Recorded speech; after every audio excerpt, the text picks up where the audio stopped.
दोस्तों अक्सर ये होता है कि जब भी आप अपने किसी दोस्त को अपने मोबाइल पर कोई चीज़ दिखाना चाहते हैं तो वो आपकी प्राइवेसी में घुस जाता है, यानी कि आपकी गैलरी या व्हाट्सएप में।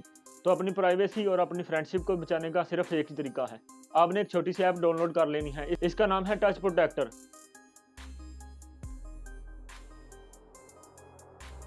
इंस्टॉल करने के बाद आपने इसे ओपन कर लेना है। उसके बाद आपने शेक में जाके इसे ऑन कर देना है। उसके बाद आपने हार्ड कीज़ के ऊपर टच करना है और उसके बाद यहाँ से आपने अपना अनलॉकिंग के लिए एक ऑप्शन सेलेक्ट कर लेना है। आप यहाँ पे लॉन्ग प्रेस सेलेक्ट कर सकते हैं।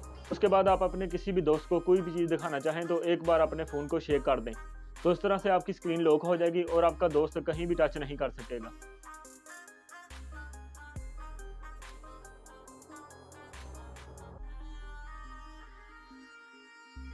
और इसको अनलॉक करने के लिए आपने अपने मोबाइल के वॉल्यूम अप और डाउन वाले बटन को प्रेस करके रखना है। तो इस तरह से आपकी प्राइवेसी को भी कोई खतरा नहीं होगा और आपकी फ्रेंडशिप भी बच जाएगी। अगर आपको ये वीडियो अच्छी लगी हो तो वीडियो को लाइक और मेरे चैनल को सब्सक्राइब कर दें ताकि ऐसी ही अमेजिंग टिप्स आप तक और आती रहें।